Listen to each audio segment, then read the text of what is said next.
అందరికీ నమస్కారం.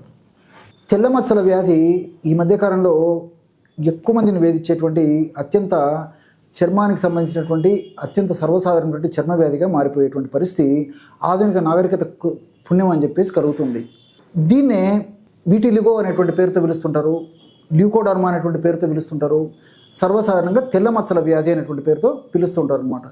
ఈ వ్యాధి వచ్చేందుకు వ్యాధి నిరోధక శక్తి సమర్థవంతంగా పనిచేయకపోవడము ప్రధానమైనటువంటి కారణంగా ఆధునిక వైద్య ప్రపంచం కూడా చెప్తోంది. వేలాది సంవత్సరాల క్రితమే మన మహర్షులు వారి ఆయుర్వేద వైద్య గ్రంథాల్లో ఈ వ్యాధి గురించి స్విత్రము ఇలాంటి పేర్లతో చక్కగా ప్రస్తావించి చక్కటి చికిత్సా విధానాన్ని గురించి కూడా తెలియజేయడం జరిగింది. ఈ వ్యాధి వయస్సు నిమిత్తం లేకుండా ఏ వయస్సు వరకైనా రావచ్చు, అట్లే స్త్రీ పురుష తారతమ్యం లేకుండా ఇద్దరిలో రావచ్చు, ఒక శరీరంలో చర్మంలో ఒక్క భాగానికే పరిమితం కావచ్చు, అనేక భాగాలకు రావచ్చు. మరి కొన్ని తీవ్ర పరిస్థితుల్లో చర్మంలో ఎక్కువ శాతం కూడా ఆక్రమించడానికి వ్యాపించడానికి అవకాశం ఉంటుంది. నిజంగా చెప్పాలంటే ఈ వ్యాధి వల్ల 100లో 90% మందిలో 99% మందిలో కూడా నొప్పి, పోటు, దురద, సలుపు ఇలాంటి ఎలాంటి లక్షణాలు ఉండవు. కేవలము సౌందర్యపరంగా వికృతిని కలుగజేసేటువంటి ఇబ్బందిని కలుగజేసేటువంటి సమస్య యొక్క తెల్ల బొల్లి లేక తెల్ల మచ్చల వ్యాధి అని చెప్పి చెప్పుకోవచ్చు అనమాట. అసలు ఈ వ్యాధి ఎందుకు కలుగుతుందంటే మన దేహంలో చర్మానికి రంగునిచ్చేటువంటి మెలనోసైట్స్ అనేటువంటి కణాలు ఉంటాయన్నమాట. ఆ మెలనోసైట్స్ అనేటువంటి కణాలు మెలనిన్ అనేటువంటి ఒక రంజక పదార్థాన్ని, చర్మానికి రంగునిచ్చేటువంటి పదార్థాన్ని ఉత్పత్తి చేస్తూ ఉంటాయి. ఈ యొక్క పదార్థం ఉత్పత్తి తగ్గిపోయినప్పుడు, ఉత్పత్తి సరిగ్గా లేకపోయినప్పుడే చర్మంలో ఆ మెలనిన్ అనేటువంటి పదార్థము కొన్ని భాగాల్లో కనిపించకపోవడం చేత, ఉత్పత్తి కాకపోవడం చేత, సమర్థవంతంగా మెలనిన్ ఆ భాగాల్లో ఉండకపోవడం చేతనే ఈ యొక్క సమస్య మనకు కలగడం వల్ల అందవికారంగా కలిగేటువంటి పరిస్థితి ఏర్పడుతూ ఉంటుందన్నమాట. దీనికి సంబంధించి గత కొన్ని వీడియోల్లో కూడా మనం మంచి అనుభవపూర్వకమైనటువంటి ఔషధాలతో చక్కటి వీడియోలు కూడా తెలియజేయడం జరిగిందనమాట.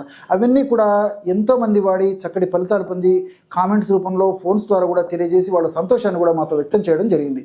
ఈ నేపథ్యంలో మరొక ఔషధాన్ని కూడా సమర్థవంతంగా పనిచేసేటువంటి ఔషధము, చాలా స్వల్ప ధరకే మనకు అందుబాటులో ఉండేటువంటి ఔషధము, ఈజీగా తయారు చేసుకోదగ్గ ఔషధము, అందరికీ అందుబాటులో ఉండేటువంటి ఔషధము, చాలా చక్కగా పనిచేసేటువంటి ఔషధాన్ని కూడా మరొక ఔషధాన్ని కూడా మనం ఈ వీడియోలో తెలుసుకోబోతున్నాం. ఈ ఔషధ తయారీకి కావాల్సిన పదార్థాలు 4.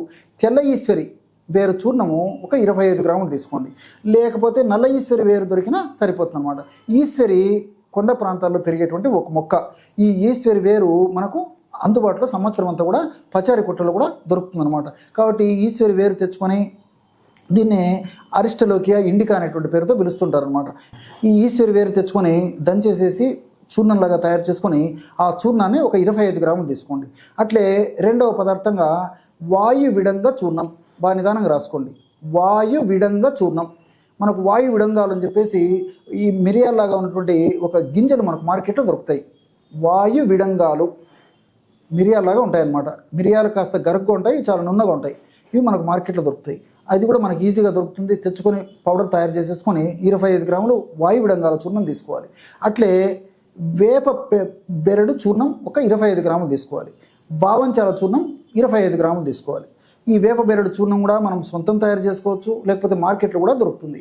బావంచాలు కూడా మనకు మార్కెట్లో దొరుకుతాయి, తెచ్చుకొని చూర్ణంలాగా తయారు చేసుకొని వాడుకోవచ్చు. ప్రామాణిక కంపెనీ వాళ్ళు తయారు చేసేటువంటి బావంచాల చూర్ణము, ఫ్రెష్గా తయారు చేసినటువంటి చూర్ణం దొరికేట్లయితే అదైనా తెచ్చుకోవచ్చు అనమాట. ఈ 4 పదార్థాలు ఒక్కొక్కటి 25 గ్రాముల చొప్పున తీసుకొని కలపడం వల్ల 100 గ్రాముల ఔషధం రెడీ అయిపోతుంది. ఈ యొక్క 100 గ్రాముల ఔషధాన్ని రోజు ఉదయం ఒక్కసారి, రాత్రి ఒక్కసారి 1/2 టీ స్పూన్ నుంచి 1/2 టీ స్పూన్ వరకు మ్యాక్సిమం. కాబట్టి 1/2 టీ స్పూన్ అయితే సరిపోతుంది, మ్యాక్సిమం 1/2 టీ స్పూన్ వరకు వాడుకోవచ్చు అనమాట.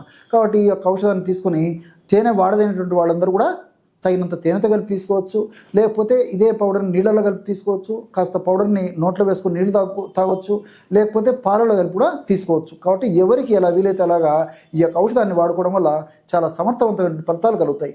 అంతేకాకుండా ఈ యొక్క ఔషధము పైపూత మందు కూడా పనిచేస్తుంది. మరి పైపూత మందుకు ఎలా వాడుకోవాలంటే ఇదే చూర్ణాన్ని తగినంత ఆవరణలో కలిపేసేసి లేపనలాగా, పేస్ట్ లాంటి ద్రవ్యంలాగా తయారు చేసుకొని, క్రీమ్ లాంటి ద్రవ్యంలా తయారు చేసుకొని ఆ యొక్క ద్రవ్యాన్ని తెల్ల మచ్చలు ఉన్న చోట అప్లై చేసి సున్నితంగా మర్దం చేసేసి మళ్ళీ అదే ఔషధాన్ని అప్లై చేసి కొద్దిసేపు ఒక 3 నిమిషాల నుంచి 5 నిమిషాల వరకు సూర్యకిరణాలు పడేట్లు ఉంచగలిగితే సమర్థవంతమైన ఫలితాలు మరీ త్వరగా కలిగేందుకు అవకాశం ఉంటుందన్నమాట.